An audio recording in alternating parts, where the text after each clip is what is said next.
Hi, welcome to episode 3 of Normalising Life. I am Rob and this is Adam. Hi guys, hope you are well. Rolling on to episode 3. I know, mate. We're going fast here, this is flying in. I know, I'm enjoying it, mate. It's good. It's like, it's not only testing like my video editing skills and stuff, but longer form content. I'm enjoying getting involved Just in get to the... talk shit, that was good, isn't it? Yeah.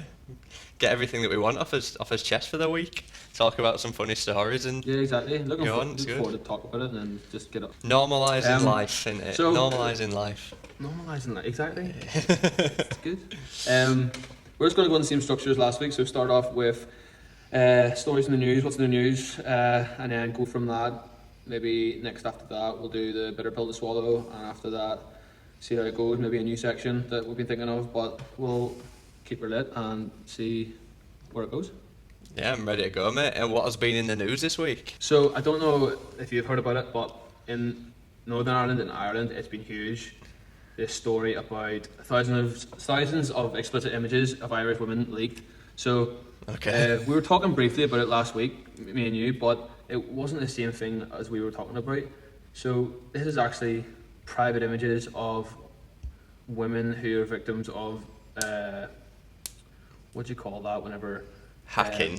Like revenge revenge porn. Right, No, alright, revenge yeah, porn. yeah. Yeah. So apparently there was 11,000 images and Jesus. 500 users on a shared document of 11,000 images of wee girls of all in Ireland. Just Oh, dear. who the fuck made it? That's what I want to know. I don't know. It's just the way that you say that in the Irish accent. There, if you go "wee girls," it's like young girls. It's not young girls, is it? No. Yeah.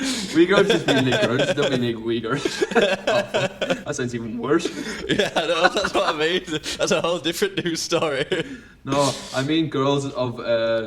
I think there is actually illegal girls on it, but I'm pretty sure most of them are over the age of 18. But it's just, I think it all stemmed from apparently a girl killed herself because whenever she had like a psychotic breakdown or something, police recorded her going through the streets naked, and she just had a bit of a breakdown. And apparently this video of this girl going through the streets naked went through the group chats of all the police, and then it got fucking leaked through the police and into the public, and then this girl killed herself from it, just from how that fucking stemmed out. Man, it's fucking crazy, like.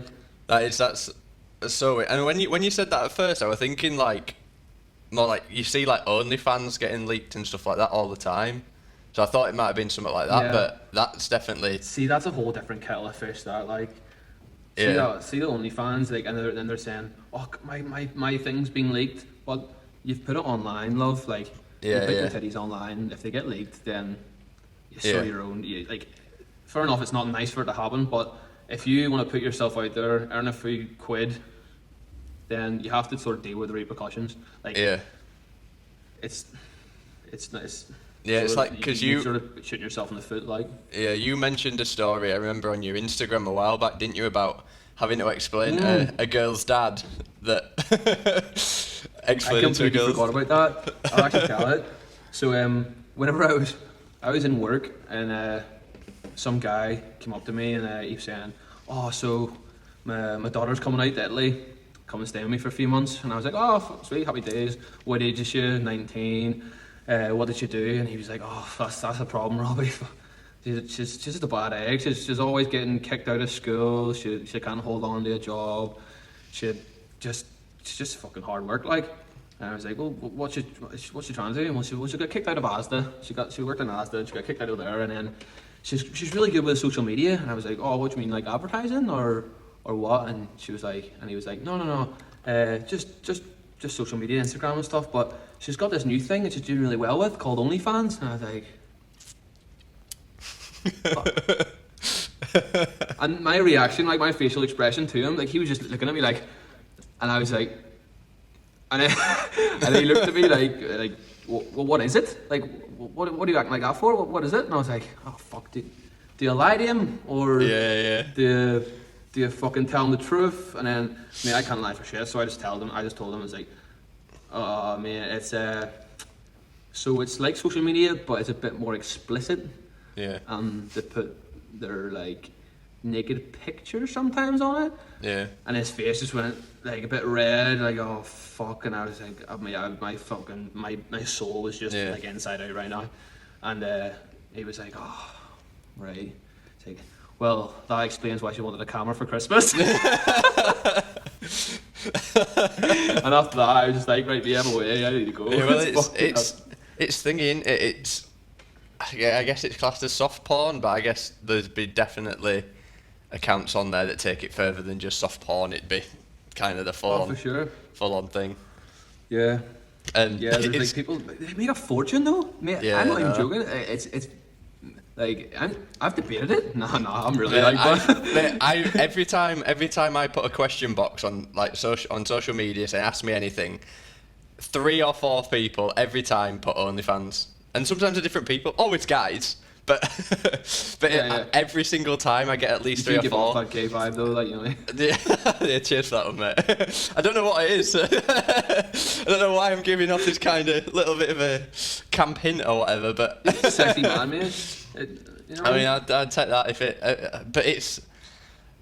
I honestly think if it wasn't for the fact that I were a physio and that's my profession, I'd have thought about doing it, and like, because it's like you say, there's a lot of money in it, and if you can get your, it's so good. I've seen people in Northern Ireland making like $3,000 a week. Yeah, like, yeah. What the fuck? I've seen, and I've seen people's like it kickstart people's social media pages. So I knew someone who run about 30-40k, and they started an OnlyFans, and they got like a massive following from that, and it boomed them up to about 100k.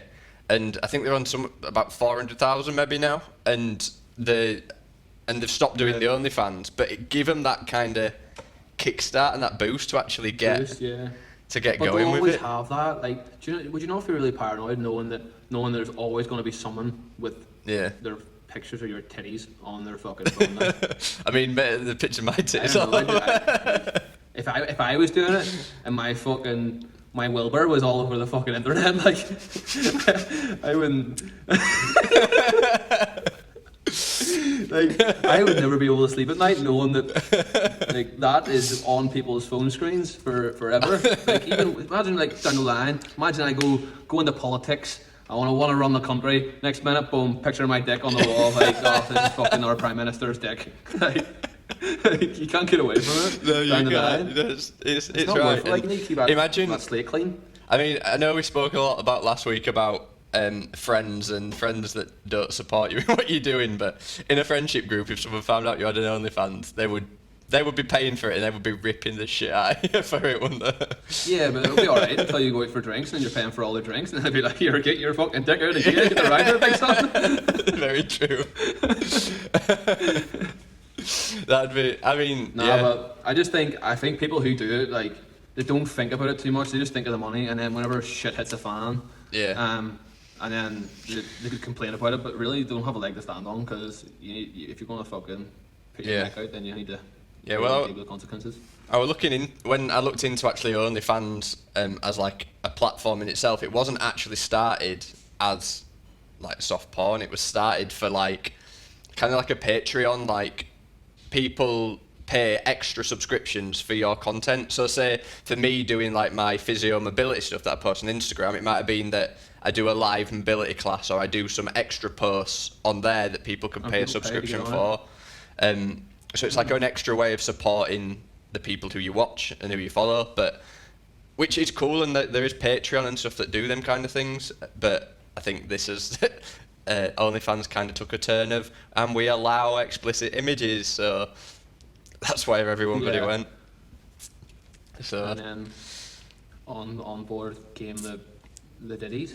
Yeah. So and I don't know. I'm just kind of seeing on like YouTube videos and stuff that people are taking home a fucking wedge from it as well. So it's fucking scary money. Like that's the only reason that people would think about it. Like. But then they get lazy. What happens when their tits get saggy and they can't go on OnlyFans no more? They've got no career. They have nothing to do. I mean, no one wants to see the saggy ditties. Yeah, well, it depends. They've got to be smart with the money, haven't they, mate? Not just spend it all, but I doubt there's many people that are doing that. I doubt these girls are buying. I doubt they're buying fucking real estate, like, are they? Yeah, buying real estate and stocks. Yeah. I mean, if they did, fair fucks, that'd be beast. Yeah. That would be. Give you a fucking Kickstarter, get you a nice portfolio, and then off you go. Or would it be like a content maker buying a new camera if they like bought new tits? Or like, got like plastic surgery? Is that like them like putting towards their business? Imagine that on like your expenses. tax return. What's this $5,000 for? It's a business expense. But what's your business?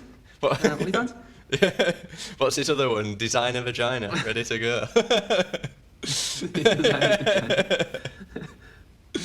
Oh no, that's funny. Yeah. Well, obviously going back to the initial story, that side of things is absolutely horrible. But I think with that's brutal. Like the fact that I mean, if you choose to put it out there, then yes, you still have the right, and it shouldn't be leaked because you didn't want it to be leaked. Yeah. But you can not expect it to happen, but you are. It is on the internet. Like imagine like your ex doing that.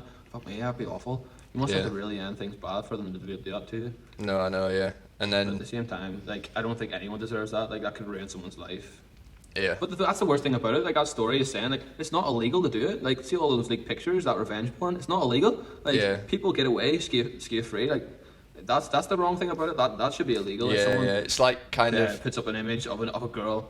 Like if someone's sending you nudes or whatever, then it's obviously part of consent at the time, and you have physically sent it. But obviously, then it comes into play that you haven't. The one person, though, not a fucking. Not a group chat. People. Yeah. Yeah, a group chat. Yeah, even just 5 people, like that's fucking savage. Mm. Yeah, because I remember there was a story a while back about a girl who like gangbang with a full rugby team, and that's the fucking Ulster boys, mate. That's in Northern Ireland. Another island one. So, yeah, it's another Northern Ireland. I don't know why it keeps happening in Northern Ireland, but like that was mental, mate. That was going on for years. Like I know girls that was at the same party and all, but that was down to fucking like it's controversial again. It's controversial as fuck, but that came down like in court. It came down to her fucking lying, so she wanted it the whole time. Yeah. Like, and then after, whenever things happened, things got a bit too heated, and then she regretted it, but then she cried rape after. Yeah. But that it all went to court and it all got sorted, but then it still so they got proved not guilty, the Ulster guys. Yeah. But then their careers were ruined, mate. Absolutely ruined. So they couldn't play rugby again in all the UK because no one would take them to play rugby. So they had to play rugby in fucking France after that, or at least had to leave their home to actually work after that because of it. Yeah, it's fucking mad. Like that's a whole different ball game though. It's a different. Yeah, there were one actually. There were one actually near, kind of near me. We're in Leeds. I think Leeds Beckett University. Their rugby team they're a big. I think a lot of them got like expelled from the uni and stuff. There were this massive, similar kind of video. I think of like one or two girls and the full fucking rugby team. But it's crazy them kind of things, and especially when they come out, it's mad. It's mental.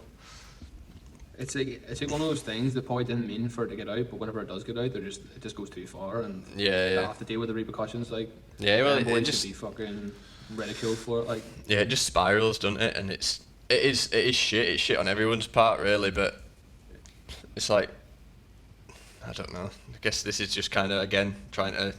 We can't really normalise this. It shouldn't be normal that things like that's happening, is it? But you can't normalise that. That's the worst thing about it. Like it's just you have to like.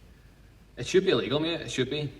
Yeah. End of the day, like I don't know what the laws are different in England or is in Ireland, but I know that's why the whole thing in Ireland was for. Like they can't prosecute them because it's legal to do that. No, I don't have a clue. I don't know.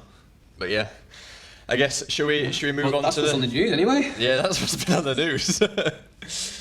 Should we go on to the next bit then? What we were going to talk about, some bitter pills to swallow. So bitter pills to swallow. I wrote this down the other day because I thought of it and I thought that's perfect because growing up I've seen a load of these, like not as much anymore, but no, actually you see it now. But just because someone isn't a piece of shit to you but is to everyone else, it still means they're a piece of shit. So yeah, in my perspective, so if I have a friend that, say for example, treats you like shit, treats my girlfriend like shit, treats my family like shit, but he's really nice to me, like. Yeah. Nah, not happening. Yeah. Nowhere near it, because at the end of the day, like if you can be a piece of shit to anyone else, bar you're still a piece of shit. Like, and I've witnessed this as well. Like how people are so different around you than you are other people, and it's not right. It doesn't make them a nice person just because they're nice to you. Yeah, I think I mentioned something similar to this last week. It kind of spins it on its head a little bit, but it's like when people are nice to you when it's just you and them, but then you put them in like a friendship group and like you're suddenly the butt of everyone's jokes, or you're the butt of their jokes. Oh, that's annoying too. Like, yeah, I mean, some of my closest friends and some of my current closest friends are like that, but I definitely got a lot of, like in high school and stuff, I got a lot of shit from people who I'd class as really close friends, like best friends. As soon as you put them into the group, like a group of people, a group of friends, I suddenly became, let's laugh at Adam for this thing, you know. Yeah, I think it's more of an ego thing. Like they're trying to fucking compensate for them being a cunt by making other people look like a cunt, and then I think that's what it comes down to. Like, yeah, no, I think just a lot of my kind of high school. I found out that this recently actually is like my group of friends now. Our first one's got engaged. Our group of high school friends, so we're kind of chatting about the stag do and everything and going on that, and obviously COVID's happened, so we've had to sack that off. But as soon as we went back into this group, this group chat on Facebook, we were just like, all right guys, how we all doing? And then so and so was said, someone else said something, and then it ended up being like, and I felt like my ego had just taken a punch, like I was just back in this. Something was said and it kind of ridiculed me, and I just felt like everyone else jumped in on it and jumped on me, and I was just like, this is fucking, I'm back in high school. I'm so far past this, but I got punched in the gut here and I feel like I'm back in high school all of a sudden. And it kind of like, yes, these are high school friends, so I feel like they're always going to be friends, but honestly, like I speak to like maybe 3 or 4 of them out of the 16. Yeah. So it's like... Same thing we talked about last week, like if people don't bring anything to your life, don't be afraid to drop them. Like, I've got friends from school as well that I would say hello to, and don't get me wrong, I'd never be a dickhead to them, I'd never ignore them walking past, but like, how do I say hello? But like, I would never go out for a beer with them because it genuinely just drained me. Like, they don't bring anything to my life, and I know that they're assholes to other people or they've been assholes in the past, and some things never change. So I wouldn't give them the time of day personally. But no, I always kill them with kindness though. Like, even people who treated you like shit in school, like now if you see them, I'd always be the nicest person ever to them, because like there's no point doing what they done to you, do it back to them, or rub things in their face if things didn't work out for them. Just fucking kill them with kindness. I think it's the best thing to do. Be nice and give them a couple of compliments. And it's doing something nice for someone else and not expecting anything in return. It just means you're a good person. You're just doing things because you want to be a nice person to people. You don't need to do things expecting a reward, or I did this for them so they should do it back. And I think that's a lot of the time I'll do that. If I can help someone, I will help someone. It's like my whole kind of my why. Helps you. Yeah, my why, like why I make content, why I do the things I do, why I want to do this podcast is I want to help as many people as possible. So it's like, like you mentioned before, like someone reached out to you, didn't they? Yeah. So like I think it was the day after we put up the podcast, he messaged me saying, "Look, I listen to your podcast. I love everything you're doing, blah blah blah." And then he says, it was all about like he was gone through a bad time, like, and with fitness, he sees me training on social media, and says like he looks at me like I was some sort of fucking I can never get broken, or I never stop sort of thing. But I was like, I am human as anyone else, and I get fucking well down days. And I only put the good things on Instagram and stuff. Like, it's the same as anyone. I only put the good things on Instagram. But I kept on talking to him, and I referred him. So I referred him to a coach, one of the best coaches I've ever met in Northern Ireland, Ben Heron. Shout out to Ben Heron if he's listening, probably not. But I referred this guy to Ben Heron, and I know for a fact that he will bring him on leaps and bounds, because he actually helped my good friend Joel.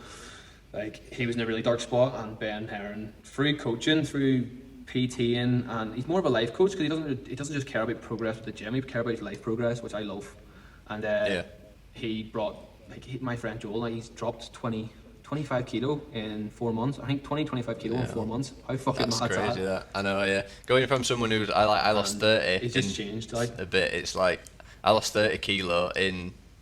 Mine were about 18 months really, but losing that about weight is Still keep insane. going, like. It's well good going. Yeah. So like this guy Ben, I know he'll change that guy's life. So I refer him to him, and hopefully I'll hear back in a few months to see how he's going. Like, but I really like that. I love the fact someone's reaching out and looking for help, because it really give me a lot of fucking satisfaction giving help to people. Yeah. Well, I've thingy as well. One of my friends has started up a life and business coaching business, and I jumped on that earlier in the year because obviously, like we spoke about before, I've had a pretty shit year, and I needed a little bit of help with kind of getting on track with certain things, and like just being open and honest enough to go like, I haven't got all my what's the analogy? I haven't got all my things in a line. I ain't got it all set up, so I'm going to ask for some help. And being able to, and open to it. Asking for help is by far the hardest, but the first step of it, isn't it? So if you can do that and you can reach out to someone, like I say, mine and Rob's DMs are always open if anyone wants to chat to us or anything. But Absolutely, more than happy. Like. But yeah, we love kind of helping people, and that's the whole reason again why we decided that we're going to do this podcast in the first place. Yeah. I think you kind of mentioned something there that leads us on to a bit of a new section that we were going to talking about things in your life that you should put in the bin. And so that you were talking a little bit about social media and different things like that. And I think a thing that I would like to put in the bin is Instagram or social media influencing. Not in the fact of like because I do Instagram influencing and I work with brands and stuff, but not in the fact of that. But when you get to like a bigger level and you look at these big pages like the Geordie Shore kind of people and then that kind of thing, where they're literally getting paid thousands and thousands to post one picture with a product that they've never used before and they don't give a shit about. Say like the massive thing about that skinny tea or that booty kind of thing. Yeah, the boom board, that kind of thing. Yeah. And like these people, like when they're doing influencing at that level, like they don't realise obviously people are reaching out in them and using them as a marketing tool because they make them money, but they care about the wedge and the bag of money that they're getting. They don't care about how the information and what they're giving to other people. Like there's so much shit out there on social media that I think it's hard to cut through into the reality and the stuff that actually helps people.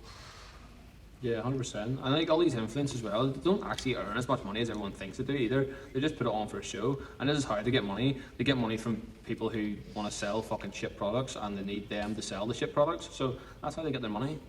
Yeah. And I saw something about kind of, you look at like Warren Buffett and Jeff Bezos and Bill Gates and stuff like that. All of these massive guys don't live like a lavish lifestyle. They don't look like they're rich. And then you look at these Instagram influencers that have got Rolexes and Lambos and R8s and stuff like that, and all rented. Yeah, all either rented or they've blown all their money. Yeah, they might be rich now, but they're not going to be rich in 10 years, are they? So it's like, people like look at these people as role models, and they're kind of as far from it as they should probably be. Yeah, absolutely. It's not fair on people as well, looking up to them as if they're like fucking exponential people. Some of them are, don't get me wrong, some of them are exponential people, and they're freaks of nature. Like genetically, they are perfect, and people are looking at them like they don't have to do any work. So people have to train like fuck every day, but they don't have to. They have got a six-pack all year round because they're genetically fucking amazing. But people are looking at them, they're like 1 in a million people. Like they are 1 in a million, and people are looking at them thinking, oh, I could definitely be that. And whenever they realise they cannot be that, they get depressed.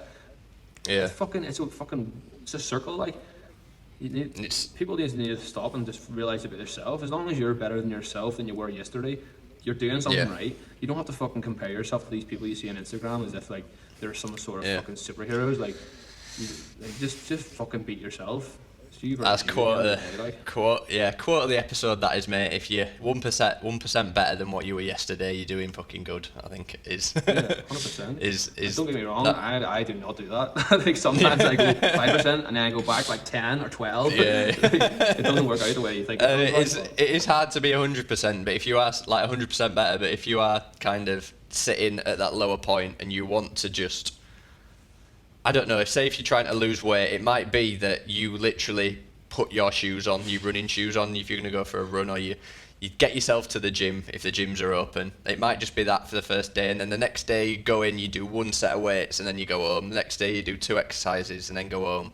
As long as you're progressing and you're getting a little bit better, just it's actually... progressive overload. It's the rule of life. Progressive overload. It's how you build your muscles. It's how you build your life. Like, yeah, it's if how you build do your that with brain. life, then you're gonna grow. Yeah, definitely. Fucking love progressive overload. It's class, innit? Yeah. Right. So, is there anything else you want to put in the bin? Put in the bin. Put in the bin. I can't think of anything, mate. I should have wrote more down, but I was a lazy cunt and didn't do it. That's what it is. It's like I'm the editor, you're the idea guy. Come on, mate. Yeah. I know. I should have. I usually have one good day of writing stuff down, and then the rest I don't bother. And then I get to the weekend, and I'm just like, I can't be bothered doing anything. Yeah. Until like half an hour before this phone call, and then I'm like, oh shit. There's a little bit of fourth wall for you guys watching the podcast of how the planning goes. But yeah, we said we were talking about before in the week, weren't we, about exes and worst dates that we've been on. Oh, so yes. So I guess we could elaborate So a little bit more into that. If you've ever had a bad date, I was like, think of the worst date you've had, and he was like, well, I've never been in a bad date. I'm like, you're a fucking liar. No, like I was saying to you, I've been in a bad date. I've never been on I haven't had. There's been dates that haven't been good, but I wouldn't say there was bad. And then I've had.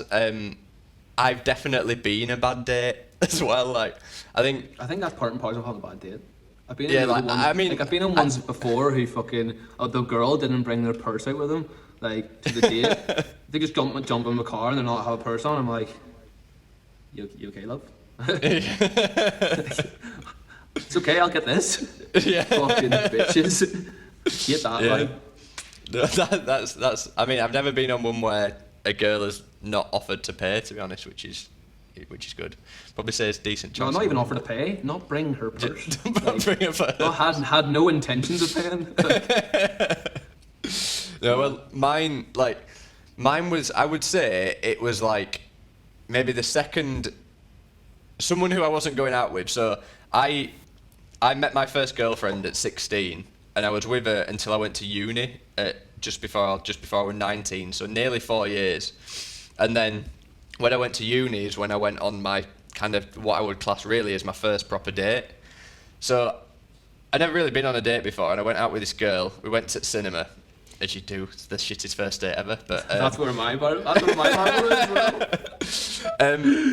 But anyway, it was from like a Tinder date, and then we went to the cinema and we were watching. I think it was Avatar, so it's going back a little bit, nice. And. They had issues with the actual playing the film, so we were sat in the cinema for an hour before the adverts had played, the lights had gone down, and then the film didn't start. So it was weird whatever happened there anyway, but the film smooching there then. Yeah, the film didn't start, but the lights came back up. So I don't know about the smooching part, and then just that wee finger it on. And so we had to, me and this girl were sat talking for the hour, and every story that I was told, thinking about this, I've just broke up with my ex-girlfriend a month and a half ago, something like that. Every story that I have about what I've done over the last 4 years is probably involving her. So every time I was telling a story, she'd be like, "Oh, that was cool. Who did you do that with?" Or my ex-girlfriend. And then the same thing would happen again, saying another story. It's just always talking about her. And I felt like I was always talking about my ex, and it's that's one thing you just never want to mention on a date. But me being my naive self, I didn't even really click and think about the fact that I was talking about my ex until you reassess the evening once you've finished, you've said bye to her, and I'm like, yeah, she's probably never going to message me again. And she didn't, did she? I talked for about 2 days after that, and then slowly faded out. So pretty much. Mine was well more embarrassing than that. So I didn't go for just a cinema. I went bowling and then cinema. So when I picked her up, she was from a bad area, Belfast, and then picked her up and brought her to the bowling, spanked her at bowling as you do. Leave No Prisoners, and then we went to the cinema after. I can't remember the movie actually. That would have been a good detail, but no, we were sitting in the cinema and I just got this like really weird feeling in my stomach. I was like, "Whoa, I'm feeling really shit here." And then I was like, going to the toilet here, love. I'll be back in a minute. Just went down to the toilet thinking I'll take a shit or something. But no, just seen that toilet bowl and it booked my ring up everywhere. I was like, everywhere. And it was a monster load. And I was like, oh, flip me. I feel a bit better now though. Like, feel better. I'll go back in here, see the date off, drive her home, everything will be fine. So went up. What is it with you? What is it with you? Give her a wee kiss. Did you give her a kiss? What is it with you and I food don't know poisoning on dates? I might have but so seen the date off and then got to the end of the movie, it was fine. My stomach felt fine. I was taking her home in the car, jumped in the car, and my stomach started feeling like shit again. I was like, oh, right, I can fucking get her home. She lives in Belfast. It was literally a 5-minute drive. I'm like, right, I can hold this in, take her home. So I got around to her street, driving through her street, the stomach just getting churned and churned. Got to their door, and I looked at her. I was like, "I'm really sorry about this." Opened the door, all down her fucking doorstep of her driveway. I was being sick for ages. It was well more violent than the first one. Like I was just going at it like for a good 20 or 30 seconds, and then I looked up at her. Joe, you look up and your eyes are just like tears dripping down your face, and looked around at her like, and then she was like, "Would you like some water?" I was like, "Yeah." So she went into her house, got me some water, God love her. She got me some water, washed it down, and do you know what? I didn't even message her after that because I was so embarrassed. I was like, I cannot face talking to that woman ever again. I had to pull on the way home. I lived about 20 or 30 minutes away, and I had to pull over 5 times on the way back to be sick. Like, there was nothing left in my stomach. I was going to say, how did you have anything left in your stomach after that? I think it was food poisoning. But you know when you have food poisoning, you just have to be sick, but there's nothing coming up. It's just like bile and air. Yeah. In the ways. A lot of your stories recently have been involving food poisoning, aren't they? It's a common theme in, right enough. in girls and dates with you. What is the common thing here? Food poisoning? I've been cursed by food poisoning. No, I've never had, like, I've been sick from having bad food before, but normally I'm not really, like, normally I wouldn't be sick, it'd go through and I'd have bad the other side, but maybe a little bit more details than we need. Because of living in certain places in the world, I've had really bad stomachs. Like in Saudi, the food was shite. It's all like washed in water from the tap, and it just, there were some days I was in 3 days of like, I had like parasites and all, like from the food. It was fucking awful. Like, not good. Yeah, I had, when I was starting in Bali, I got Bali belly pretty bad. When we first went there for a couple of days, but you adjust to it, don't you? Body adapts. Yeah. I remember I had really bad food poisoning whenever I was living in Saudi. But I had in Saudi, if you wanted to get paid for the day, you had to go to the medical. You had to go to hospital to make sure that they sign your sick note, say you have a day off paid. So you're actually like dying, and you have to make your way to the fucking medical. And I'm like, you're walking down the street holding your belly, like, oh, this is awful, this is awful. And then I got to the hospital, and then they were like, you need to make a stool sample, and I didn't even know what a fucking stool sample was. Like, I didn't know it was shit, right? And I was like, a stool? What do you want me to make a stool? Like, I had no idea what you were talking about. And she handed me a cup like this size, and I was like, what do you want? What you want me to shit in this? It's fucking, it's a fucking shot glass. And she was like, go, and I was like, it's not happening, love. Like I ended up just leaving the hospital, going home, and I was like, do you know what? I'll not get paid. I don't give a fuck. I'll just fucking die. I'm not fucking shitting in a fucking teacup, mate. I've never had to do that before, but I've never had to do a stool sample. Yeah. So if anyone's listening and didn't know what a stool sample is, it is a cup full of shit. Right, mate. Well, I don't know. I'm pretty happy with that episode there. If you want to wrap it up there, have you got anything more you want to talk about? That was a bit more funnier than last week. Last week was pretty dark. I'm sorry for that story. Like I don't know I didn't get much feedback on it, like, but it was pretty dark last week. But no, yeah. It got, some people seem to like it. Yeah, I think we got a bit close to the line and potentially talked about I don't know, a few things that are very touchy to certain people. I think a lot of people share different opinions on kind of abortion and them kind of things as well. So Yeah, for sure. but I think it's completely different compared to like abortion compared to when it's something like rape. But we won't go down that rabbit hole again. Yeah. If you want to listen to last week's We're episode, staying out of that rabbit hole. Yeah, listen to last week's. If you message us as well, if you're enjoying the podcast, give us some feedback. Like there's a few people who emailed me last week. I was much appreciated. But give us some feedback. See, I'll put up some questions, and so will Adam on his Instagram of what questions you want asked and what you want us to talk about. I've done a few polls last week as well. But just keep giving us feedback. Much appreciated. Yeah. And like I say, we do want to hear your stories. Obviously, we're starting out this new, and when we get a few more in, we'll do a bit of an episode where we react to your guys' stories and talk through your guys' different stories as well, which you'll be see if we've got any stories that are similar, and again normalising it and talking about how this shit happens to everybody that we're doing. I need to get this my is the whole friends point of it. involved. Like, I know for a fact my friends have some sneaky stories that I know but no one else knows, but I want them to tell everyone else because they're fucking hilarious. So boys, if you're listening, get the fucking voice notes done. Yes, guys, so I hope you've enjoyed this episode. If you do want to follow us, I believe this week we'll be going live on Apple Podcasts, so you can listen on there. We're always on Spotify and on Google Casting, I believe, Google Podcasts, and then the visuals will always be on YouTube as well. So make sure you go over there, subscribe, hit that notification bell. If you can give the video a like and a comment, boost our engagement a little bit, that'd be awesome as well. Make sure you follow myself and Rob on Instagram as well. The links for that will be in the description of the podcast and in the YouTube video if you're watching on there. Anything else to say, mate, before we sign off? Everyone buy a hybrid top. Yeah. It's our sponsor, and it's also a business, so NL10 for 10% off. Yeah, NL10 for 10% off, and also shorts are coming out this week, and they're fucking fire. So Nice. Get involved. I'm looking forward to. Yeah, that's perfect, mate. We'll see. Well, next week it'll be like we'll be standing up, won't we, in the shot for the videos? We can't just have tops on now.